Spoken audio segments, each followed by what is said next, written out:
Okay, Tov, today's daf is daf mem beis, as we learned for Achenu Kol mem beis and Avodah Zarah. We learned for Achenu Kol beis around the Sunnah Sarvaship yesterday. And mem alpha from the base we saw machlokas between Rabbi Yochanan and Rish Lakish. And that's what we're going to continue with now. Also, the machlokas there was if you find an idol, in other words, a Ras Chabam that is actually worshipped, you know it's an idol. It's not just a statue that may or may not have been worshipped, and you find it broken. Is it still usher? Is it still an idol? Rabbi Yochanan says yes. Pasuk like Rabbi Yochanan always, right? Rish Lakish says no. It's mutter because the goy he annulled it. He declassified it or revoked it. He revoked its sanctity because he said if the idol can't protect itself, how is it going to protect me? That's what Rish Lakish's svara was. So we had a bunch of questions that Rabbi Yochanan asked on Rish Lakish, and we tried to prove what about cases where a Jew. Now we said a call yesterday that if a Jew owns an idol that was actually worshipped, he can't get rid of it. You can't destroy it. You can't lose its kedusha. You have to store it away or throw it into the ocean, throw it into the Dead Sea. He can't have any pleasure from it. There's no way that he can eliminate or revoke its kedusha. Only a guy could do that, not a Jew. So we'll see later on with Sunnah out of a passing. Okay, but let's say a Jew tries to annul a goy's avodah zarah. What happens there? Well, nothing happens. It's really we'll see. We've tried several cases, and we said, is it really us or not? Maybe technically he could. Meaning, if it's not the Jews, it's the goy. It's not the goy. It's not the Jews. If it's the Jews, if it belongs to the Jew, he can't get rid of it. But if a Jew tries to diminish or revoke the kedusha, so we'll say it's still usher. But why is it usher? Why should it be any less than if the idol just got damaged by itself, right? Forget about if the Jew owns it. We're talking about where the Jew doesn't own it. If the Jew owns it, that's a concern because then he can't get rid of it. Special learning that he can't get rid of it. But if he doesn't own it and he destroys it, why should it be any less than if it destroys itself? According to Rish Lakish, if it's destroyed by itself, if it fell apart, it loses its kedusha. So why doesn't you say the same thing over here? So the Gemara had a bunch of questions, and Rava said the truth is that in Torah, you're right, it is no worse. Rava will say he's answering Rish Lakish. We don't necessarily pass like Rish Lakish anyway. We always pass like Rabbi Yochanan. But in any case, the Rava says that the answer to answer Rish Lakish is that technically it does lose its kedusha, but it's a gzeira. Really, in other words, like if you deface it, it is batal. It's a gzeira because we're afraid maybe before he destroys it, he'll pick it up. He'll pick it up and to diminish it or deface it or destroy it. And when he picks it up, it's too late. Once he picks it up, he owns it. Once he owns it, there's nothing he can do to get rid of the sanctity, so to speak, the despicable sanctity of the Avodah Zarah. So now the Gemara asks another question. Esvei, we're about 20 lines up from the bottom of the page, even with the Tosos Divrei Maschil suffix. Esvei, another kash that Rabbi Yochanan has with Shlokish. Let's say a guy, talking about a guy in Avodah Zarah, who shaves off part of the Avodah Zarah. He's got an idol and he shaves off part of it. He chips it off. Litzarch, if it's for his own purposes, he b'shifei mutar. So the whole thing is mutar because he's destroyed it. A guy can revoke and annul the kedusha of his idol. And it's no longer an idol. Litzarcha, let's say he did it to beautify the idol. He did it for its own purposes. Maybe the idol somehow had some dirt on it or whatever, and he shaved it off. So he asura, the idol still asur, but the shaved part off is mutter. The Yisrael sheshiv, but if a Yisrael shaved off an avodah zarah, an idol that belonged to a goy, whether he did it for his own purposes or for the purposes of the idol, he it's all asur anyway. You cannot get rid of it. Now, according to Rabbi Yochanan said that's why, because you can't destroy it. According to Rish Lakish, why is it any worse? Why is it any less than according to Rish Lakish, that an avodah zarah, an idol that broke by itself, that fell apart, loses its kedusha because the guy will no longer worship it? So why should this be any worse? Why should a Jew's action be any worse than if it happened by itself? Christians have churches that store fragments of the cross. Right. It's sort of, I don't know, they worship it, but it's an example of an idol that has been taken apart. If he did it for that purpose, that's what we said. If he did it for that purpose of taking it and storing it away, it's one thing. We're talking about where an idol where the guy didn't do it for that. he shaved it off, either for himself, if he shaved it off for his own purpose, let's say he wanted to use it in construction of his house or whatever, then the whole thing loses kedusha. But if he shaved it off for its own purpose, let's say it's a bump or something on it, he wanted to shave it off or to clean it up, then the shavings are okay. The shavings are mutter because they're no longer kedusha, but the idol is there. But if a Jew did anything to the idol remains kedusha. Even the shavings are forbidden. Why? Why should, according to Rish Lakish, why should it be any less than if it just diminished by itself? So Achanamik and Rava, so the Gemara says that's the same thing like Rava said. Really, it would be. It really, according to Rish Lakish and Achanami, it's no worse than if it fell apart by itself and would lose its kedusha. Except the Xer were afraid that the Jew will pick it up first, and once he picks it up first, he acquires it because it's like hefker. He could acquire it from hefker, and once he acquires it, he can't revoke its kedusha, can't annul its kedusha. Esvei, another kasha like that. All these are kashas that Rabbi Yochanan asked on Rish Lakish. According to Rish Lakish, that if an idol falls apart by itself, it loses kedusha. So why should this be any worse than that? And here you see that it's not, and the answers are all the same. You're right. Rish Lakish will say it does lose its kedusha, but it's Xera. The rabbis made Xera lest he come to pick it up first, and if he picks it up first, he can't diminish its kedusha. Esvei, Rabbi Yossi Omer. We're going to have, it's actually in tomorrow, at the end of tomorrow's stuff, Moshe says like this. Let's say you find an idol, right? An idol made out of metal. So what should you do? Rabbi Yossi says you should grind it down. You have to get rid of it, right? It's an idol. Get rid of it, grind it down into dust particles, and throw the particles to the wind. Throw it to the wind. Throw it into the ocean where nobody will have anything. They said to him, no, that's also no good, because if you throw it into the wind, it could go on fields and it can serve as a fertilizer. So you'll still get enough from it. In other words, you can't destroy the hind. You can't get rid of the hind. No. But that's what Rabbi Yossi says. Rabbi Yossi says, they said to Rabbi Yossi, okay, in the ocean, Meila, but if you throw it in the wind, it becomes like fertilizer. Nothing of the destroyed Avodah Zarah should cleave to you. Nothing should remain with you. Okay, but what's the problem? Why is it any worse than if it broke by itself? The same question Rabbi Yochanan says, according to Rish Lakish, that if it's destroyed, it loses its kedusha. So why should, if a Jew does that, if a Jew grinds it down to dust, why should it be any worse than if it fell apart by itself and lose its kedusha? Achanamik Rava, same answer to say, like we'll say, like Rava. Really, it does lose its kedusha according to Rish Lakish, but the rabbis made Xer lest you pick it up and acquire it first. Esvei, Rabbi Yossi ben Yassinomi says like this. Matzat Surah Starka, let's say you find the formation. Now we're going to talk into formations and forms, figures. You find the figure of a darkon. Darkon is like a dragon or some sort of an animal like that. We'll see more details about that later on.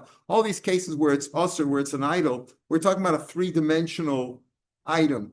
We're not talking about a picture on a wall, talking about a three-dimensional item. So let's say you find that surah, and its head is cut off. Now, what do you say? You find it head cut off.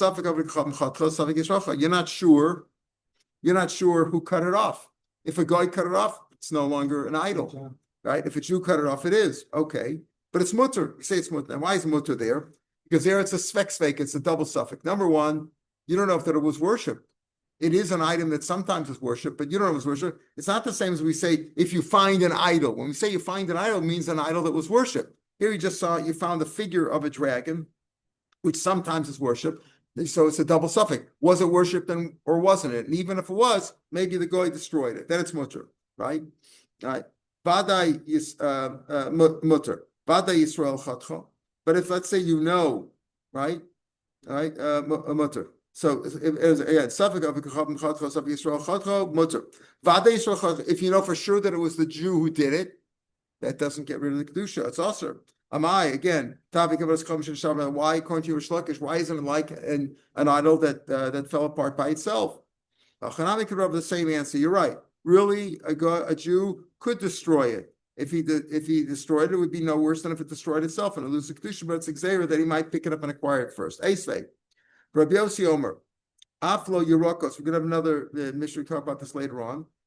You're not allowed. Let's say you have an Asherah tree. An Asherah tree is a tree that Asherah is a tree that they use for Avodah Zarah. So you're not allowed to have enough from that tree. That's Avodah Zarah. You can't even go under its shade. You can't even plant vegetables in the under the tree, because the tree will give it nourishment or shade.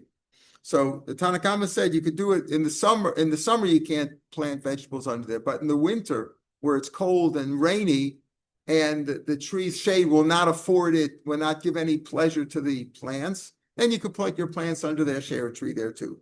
Rabbi Yossi says no. After you can't put. Why? Because the leaves, the foliage of the tree fall on the vegetables that you planted, and it will give that nourishment. It will fertilize it. So you can't even plant it. You can't even plant vegetables under a shera tree, even in the winter. So why? If the leaves fell off the tree, right?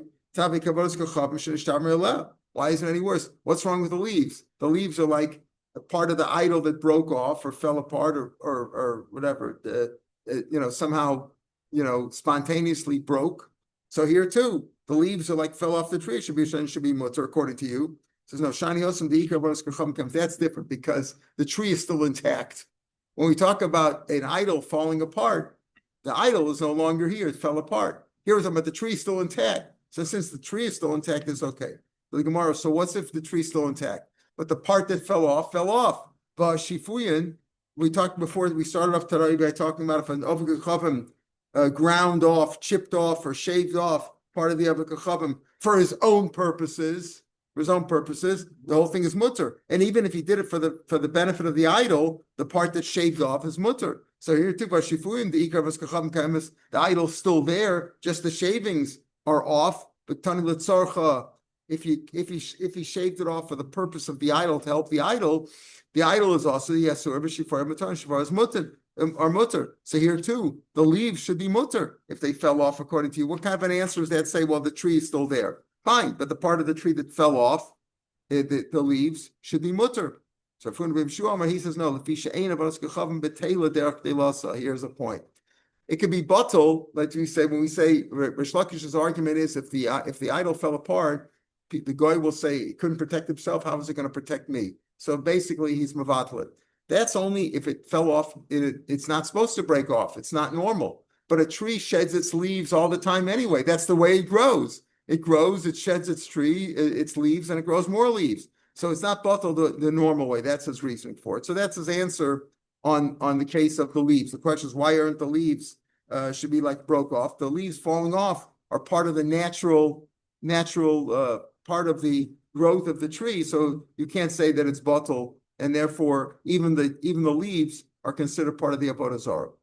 Now, Reish Lakish, who maintains that if it falls apart by itself, is batal, is going to ask kasha on Rabbi Yochanan. Rabbi Yochanan says that it falls apart by itself, the kedusha is maintained. The kedusha, I use the kedusha in the opposite form, right? I mean, the sanctity of the idol, what they consider sanctity, is maintained. Eisvei, fourth line on Mem Beis Amid Beis. Shem Lakish Rabbi Yochanan, so Reish Lakish asked Rabbi Yochanan the following question. Listen to this case. Kan Shabarosha Ilan, you find a nest at the top of a tree, Shel Hekdesh. The tree belonged to Hekdesh. Somebody donated a tree to Hekdesh, Bedek Abayis, right? The tree belongs to Hekdesh. You can't have anah from Hekdesh, right? You find a nest on top of the tree. Can you climb the tree to get the nest? Can't have anah from the tree. You can't do that.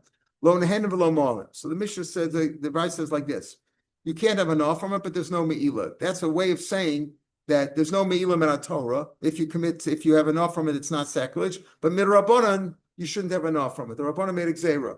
Rabbanan said, don't try to get the nest because you might come to use the tree. So they said, don't have enough from the nest. That lush of lonim is always, throughout Shas is always like that. You can't have enough midrabanan, but midaraisa, you're not moel if you do. Okay, that's if it's at the top of a hegdish tree. Barosha shalashera, let's say the nest is at the top of an ashera tree. Ashera tree, which is the most disgusting thing, Avodah Zarah, and Hekdesh, which is the most holy thing, have one thing in common. You can't have enough from either one, right? Can't have enough from Hekdesh, you can't have enough from the Ashera tree. But he lists them separately because when it comes to Ashera, there is no such thing as Me'ilah. Okay, so he says, let's say you find a nest at the top of a Asherah tree. Yatiz bekona. Knock it off with a stick. Take a stick. You want to get the nest. Knock it off with a stick. Okay. Now, we assume over here how did the bird form the nest? Who makes the nest? Birds, right? How do they make the nest? By cutting off twigs from the tree. Now the tree had kedusha one way or another, whether it's an asherah and it has disgusting their kind of sanctity, or kedusha of hektish. Yat is bekana. You can knock it off. The same kedusha. It's a different kedusha. One is a real holy kedusha. One's a despicable kedusha. They're an idol worship, right? But yat is bekana, and you can knock it off with a stick. Take a stick and knock it off. That means, what do you mean knock it off? Why would you knock it off? Knock it off, meaning you could take the nest, which is basically twigs, and use it for fuel. You could burn it, then cook under it. You could have enough from it. How could you do that? If it came from the Asherah tree, right?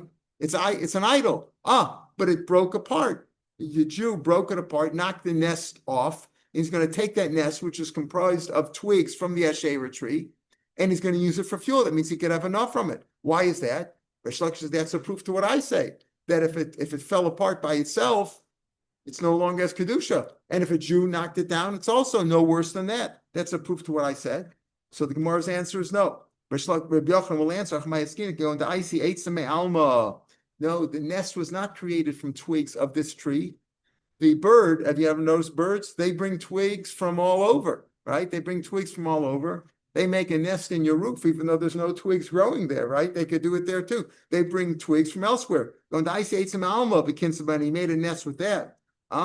That's already a different story. So we're not talking about Hanah from the Asherah tree, or the Asherah tree fell apart or broke off or whatever. We're talking about from there. You could prove that too. The Ktani Gabi Hegdish, Lo Nehan V'Lo Malin. There's no Hanah Merabanan, and there's no Mila Raisi Yam Fish Lamed Aisi Eitzim Alma. If the bird brought these twigs from elsewhere, Han Ktani Gabi Hegdish. That's what he said by Hegdish. Lo Nehanin V'Lo Malin. What does that mean? Lo Nehanin Merabanan. You're not supposed to have a Hanah Merabanan. Why? Because you might come. Don't take the nest. The rabbi said Merabanan. Why? Because you might come to climb on the tree to get the nest. So just stay away from the nest. But there's no meila, the lo kedusha, because these twigs are not from the hegdish tree. We understand that. But if you say that the bird broke off the twigs from the tree itself, the kinsman made a nest with them. Why wouldn't there be meila? Why wouldn't there be meila? You say there's no meila metaraisa. Why? Because you didn't have anah from hegdish. What do you mean? If the nest is made from twigs from the hegdish tree, then how could you have anah? How could you use it for firewood now? How could they're kadosh? So therefore, Rabbi Yochanan's answer will be, this is not a case of an idol or an asherah broken apart or broken off. These twigs aren't from the asherah tree at all. They're the bird brought them from elsewhere. The Gemara says, who says? Who says that's the case over here? Lolam, I'll tell you that it's a little bit strange to say if a bird, maybe if a bird's making a nest in your roof or whatever on your porch, then he brought the twigs from elsewhere. But if he made the nest in the tree, he probably took the twigs from the tree itself. He's not stupid. Well, maybe he is, but he's more likely to take the twigs from the tree. What? He's got a bird brain. Yeah. But even a bird brain will say, why should I schlep the twigs from somewhere else? I'll just take them from this tree. Right? So he says, is going to be done. He did take them from this tree, but you know what? He took them from twigs that grew after you were makdish it. You were makdish this tree when it was like this, a pole with nothing on it. Didn't have any branches yet. Later on, the branches grew. So there's a machlokas. Are those branches holy also? They hektish or not? So is going to be doing bon lachem because Safri ain't me'ila begedulan, and he holds like the shita that there's no me'ila on the kedusha. There has a kedusha, but there's no me'ila on that. So therefore, it could be that we're speaking about he took the twigs from that very tree, and that's why when it comes to hegdish, there's no me'ila.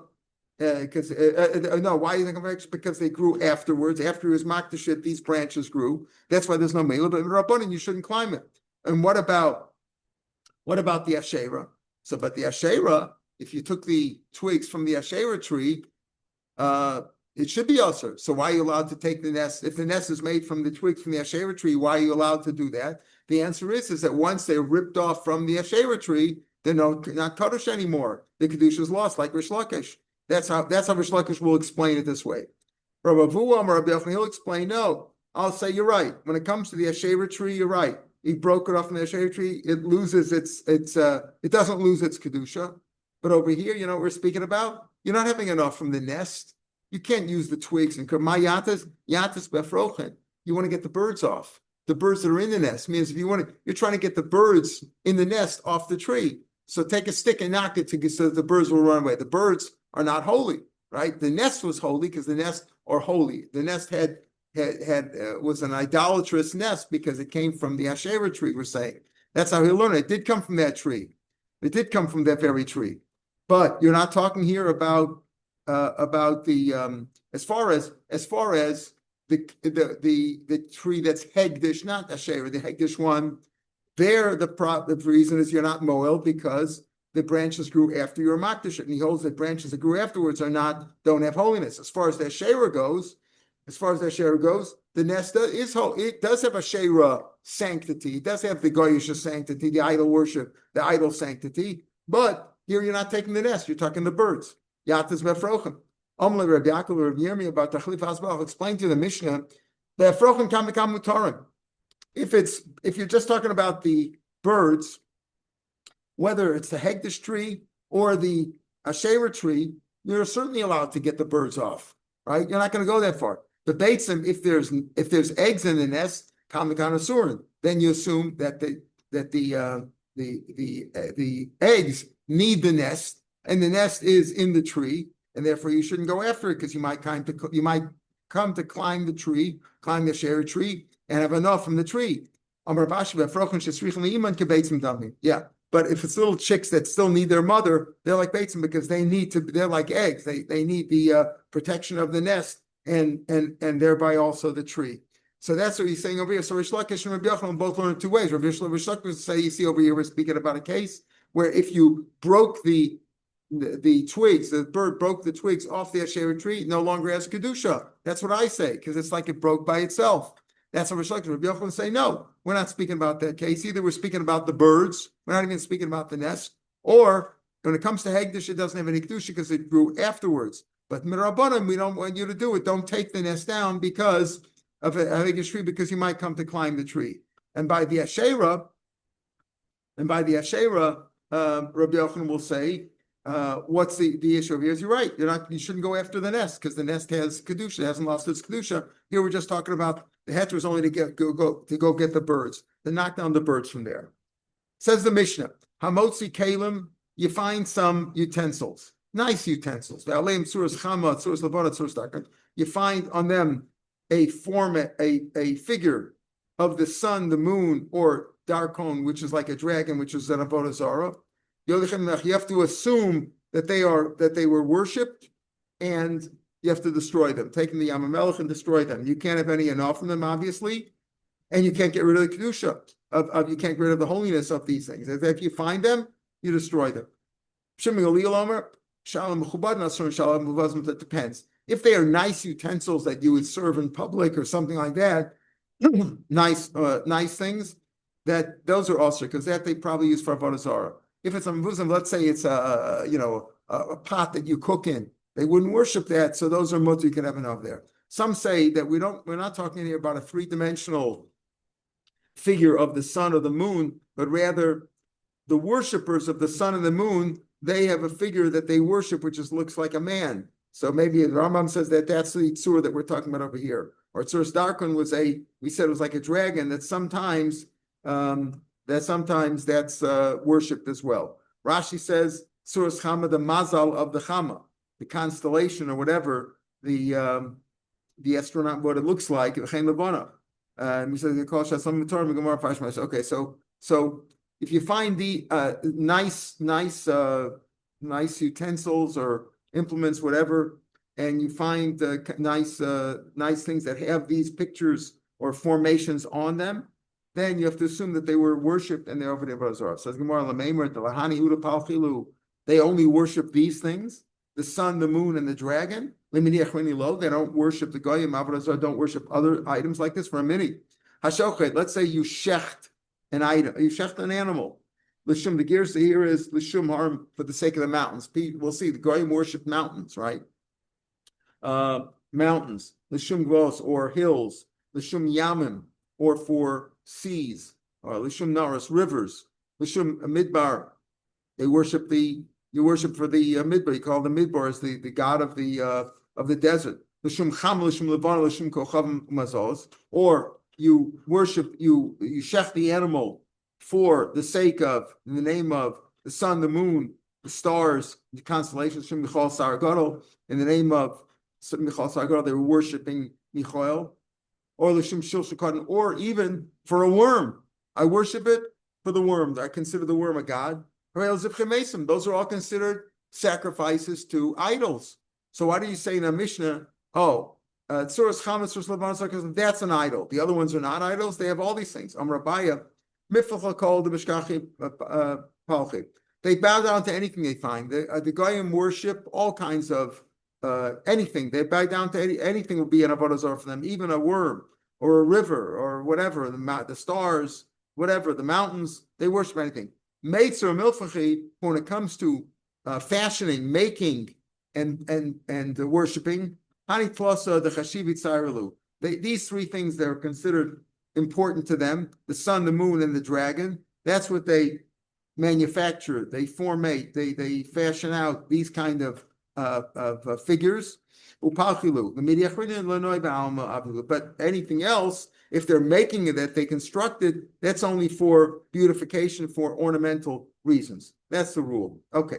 Mankit Rav Sheshas Chumrim Nicer. Rav Sheshas gathered together various stringencies of different prices. But Tani learned like this. Kolam Azalos Mutarim.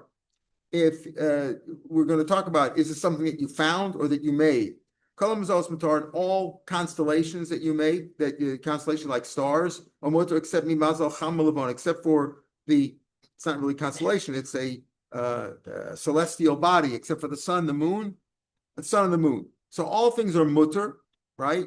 All things are mutter. We'll assume now that we're talking about where you found it, right? You found it. You found you found something that had the formation of a star. So he says you're mutter except unless it had the formation of a sun or moon. Again, we said before, if he knows he made it, a guy may make it and worship it. But if you just found it, you can assume that it's mutter except for the formation of a sun or a moon. Faces. If you find a face, again, let's call it a three-dimensional face, they're all mutar, except for that of a person. Person has a different stricture, because we'll see in the pasuk, Hashem said, Lo sasuniti, don't make my formation, don't make a formation. That doesn't mean that God has a face like we have, but it's our understanding. Whatever power Hashem gave us, even angels, our angels really, we show angels in the form of a person with a couple of wings on the back, flying around. That could just be a way for us to understand the power of an angel. It doesn't mean an angel actually looks like that. So Hashem gives us, says us we're made in God. What do you mean we're made in God's image? Like we have to, it's our understanding of God's image. What is God's image? We don't know what it looks like. So Hashem says the formation of a person is something for you to imagine it that way. So Hashem said a face of say you have a face of an animal, right? That's mutter, mutter, except for the face of a person. Kol asuros mutaros, all figures are mutter, chutz mitzvos darkan, except for darkan. So like we saw in our Mishnah said that the sun, the moon, and the darkon are usher. If you find them, you assume they're usher. And the same here, kol asuros mutaros, chutz mitzvos darkan. Amar. That's what Rav Sheshas gathered these from the various prices that he gathered together, and he said those rules. Mazolas are mutter except for mazal chamalabona. All faces are mutter except for that of a person, and suras are all mutter except for the figure of a dragon. Amar Mar. The first part of what Rav Shesha said, Maya scheme is the gift. So what are we talking about? What are you finding? Elaim Bosa, if you're talking about if you made it, Ibaosa comes os mishari. If you make it, you made the mazel that way, you made it as that mutter b'ksiv. It says lo sasun iti, lo sasun kedumu shemashai. Don't make with me, don't make any formation, any figure of all my servants, my attendants who serve before me up on high, meaning all the mazalas. So you're not allowed to make those things. So how does he say all mazolos are mutter except for mazal chama levona? If you're talking about forming it, meaning fashioning it, making it, building it, so you're not to do any of those things. Don't make anything. You're not to make pictures of stars, formations of stars, moons, whatever. You found it. Oh, if you found it, you're not allowed to make those things. But if you found it, only if it's a mazel of chama or levona, then you could assume that the chama or levona, or the levona, chama levona, not levona, levona. Chama or levona, if you find the sun or the moon, then you can assume it's an avodah zarah and you have to destroy it. If you had to destroy them. Okay, so the first part speaking about where you found it. If you found it and it had those pictures, a figure of a sun or a moon, then you have to destroy it, right? But all other things that you find, if you found the picture of a star or some other celestial body, or a constellation, then you don't have to destroy it. Even most, but if we're talking about you found it, you have to look at the middle part of the brisa, the middle thing that he said. The second, the all faces are mutter except that of a person. Even Motza, if he found that parts of Adam Yasser, why is it Asr? But on a Motza Kalim, it just said those three, if you find those three formations, Motza Kalim, you find utensils, vessels, Balaam source Chametz, source Lavan, source Darkon, those you have to destroy, source Darkon Ain, parts of Adam Low. So if you find the formation of a person, you find a figure of a person, let's say you find the head of a person, you're allowed to make one. But if you find it, you don't have to destroy it. So what does he mean there, except for the parts of Adam or Mutter, except for parts of all of them Mutter, except for that of a person? Wait a minute, if you found it, you don't have to destroy it. So it's also Mutter if you found it. El Pshita Ba'osa, it's speaking more, you made it. So the first part of the brisa that talks about Mazel Chama, we're talking about where you found it. Because if you made it, all constellations are Asr. Elamai, you found it. You find it, only the sun and the moon are Asr. The middle part that talks about the parts of an Adam is Asr, it has to be when you made it, because if you found it, it wouldn't be Asr. And if you made it, it's Asr. Who says, Rav Shapiro is quoted on the last line in Rashi, you're not allowed to make a formation of a figure of a human being.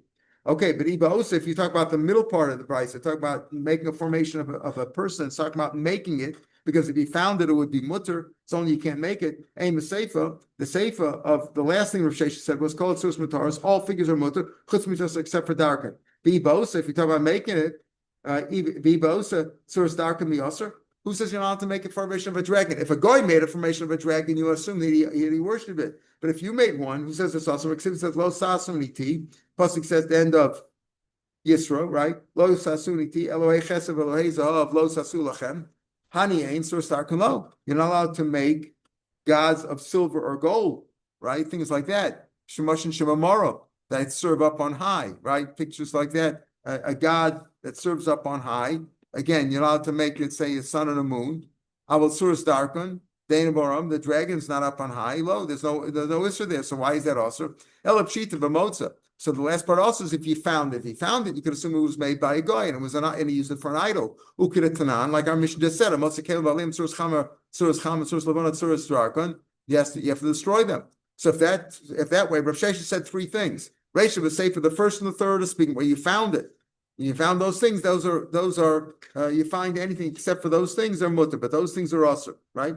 The Ration said you found it. The middle one, we say you found the formation, the figure of a human being, has to be it's only usher if you made it, not if you found it. You have to say it that way. Resha was safe from Motza. The first and third cases where you found it, and the middle case speaking where you made it. Rav Amar no, Kula b'Motza.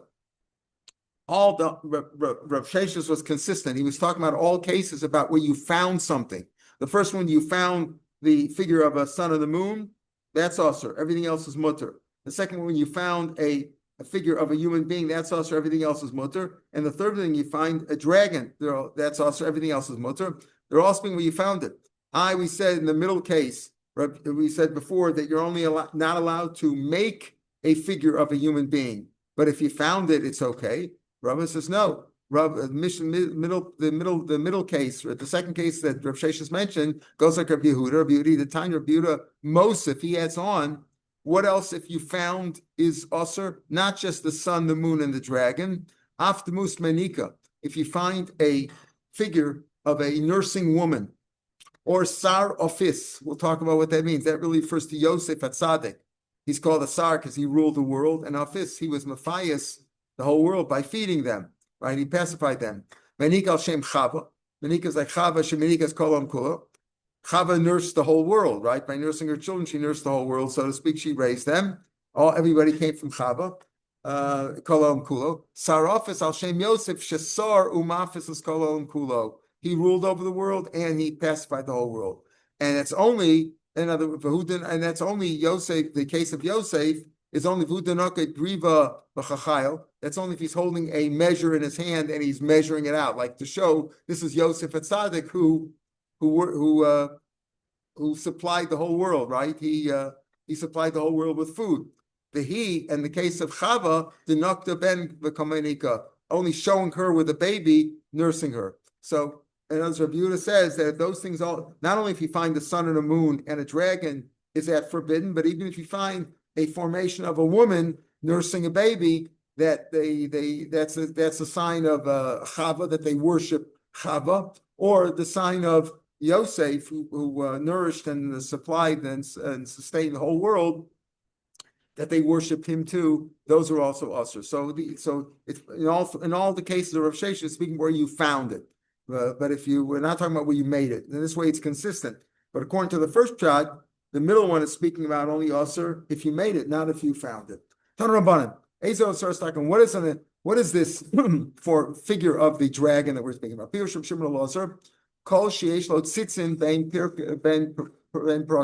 If he's got scales, Rashi says either scales or hairs, but assuming it's scales between his fingers.